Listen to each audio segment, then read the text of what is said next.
Hello, welcome back to the channel. It's Natalie. I am playing with the Beautiful Bouquet 3D embossing folder. We are revisiting the Blackout Technique. I've done this before and possibly you've done it before as well.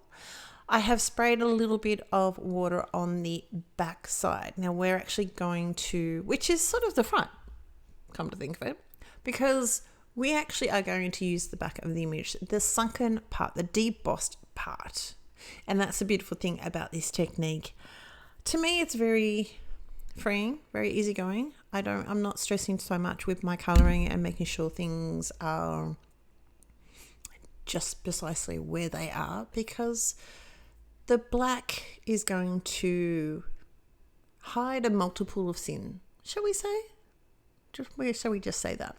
If you haven't looked at the Blackout Technique, this is using clearly embossing folder, using the back side of that, coloring that in whichever way you see fit. I'm doing watercolors here. I've got some Arteza watercolor paints and I am using olive green.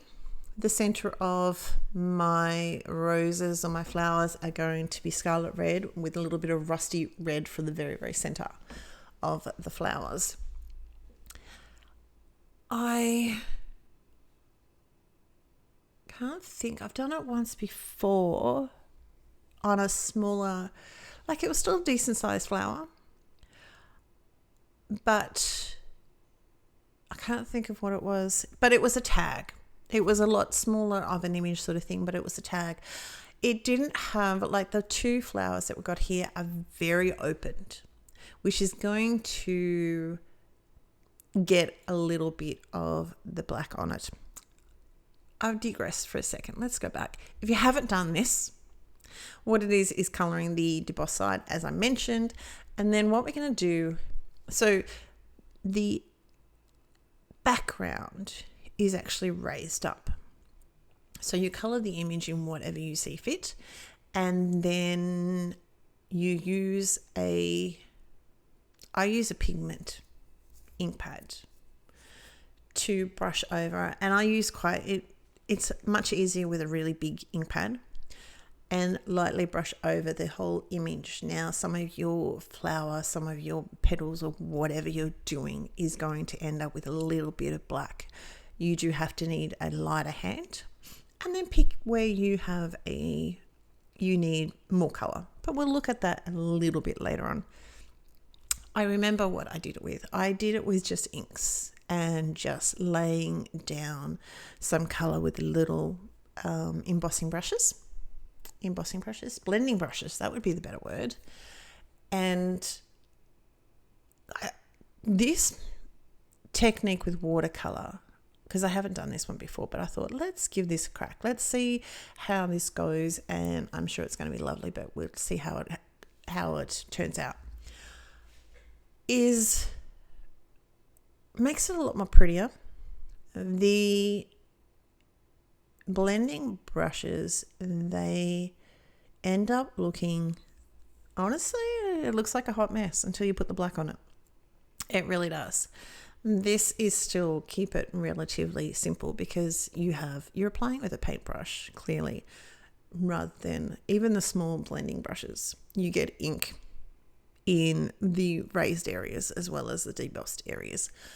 So it has much more of a wow factor. I've mentioned before about the whole, mostly with masking, you do a little scene or something, and my card that comes back into my mind time and time again, I did mushroom houses for Paper Rose, and I had I don't know the technical word for the plant, but I had the bird of paradise. I forgot the name for a second there.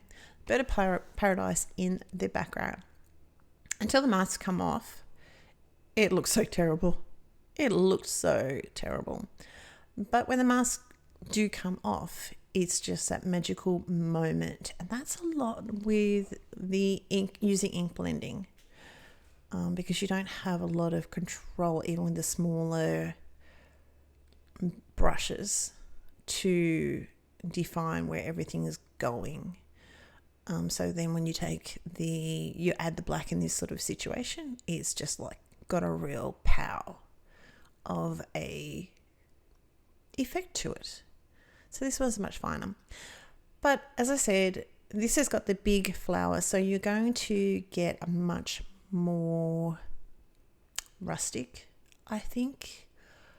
I feel like a bit more of an old world feel to it because of there's going to be black where it wouldn't normally be.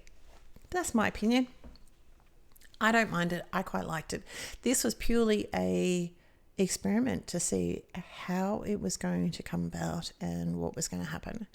This watercolor cardstock, I don't know where it is from or anything. It is okay. It's not my favorite, but if you've been with my channel for any length of time, you do know that I am moving. Yes, let's talk about that for a second. What fun is that? What fun is it?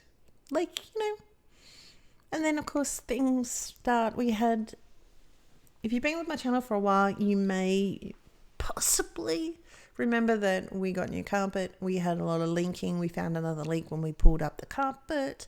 Guess what? That's back. But, so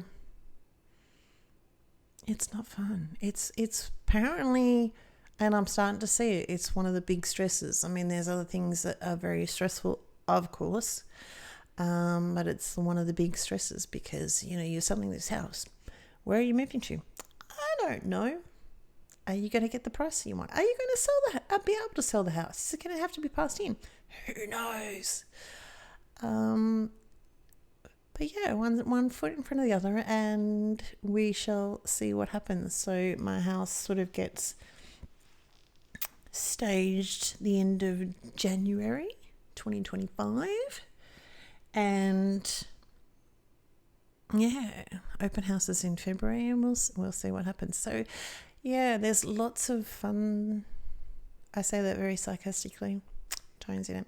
That is all dry. You can see on the back here, which is actually the front, it is still very much beautifully embossed. This is going to see, especially with that top flower, you're going to see a lot of ink get put down onto that, which I don't mind. You have to make sure that you have a very flat ink pad. It does work a heck of a lot better with the bigger ink pads. Therefore, I think because I feel like because it goes over the images nice, you have a bigger image to make sure that it's all flat. I do use the corner a little bit more when I have those deeper or those bigger areas where I want the black. You do need to make sure this dries, especially with such a big panel, or anytime you do it. You have to make sure it dries really well because you will end up with black on your hands because the pigment ink, it stays wet for quite a while. So you can see here, it was pretty, but it just makes it pop. The black just makes it pop and just, there's something about it. I think that went really well. As you can tell, as I said, the bigger flowers have more black, but yeah, I like it. I like it a lot. So there was this experiment to see what happens, and it's good. It's good, but you have to let go. You can't always control where that black is going to be, so you have to. I have put quite a few strips of foam on the back because this is watercolor cardstock. We've used the water with it, so it was a little bit bent or warped, but it's good. It's all good. This is going to help, and clearly I needed a little bit more. I had a little bit more ink on my hands. Sorry, there goes my phone. So my warning to you is basically let it sit for quite a while.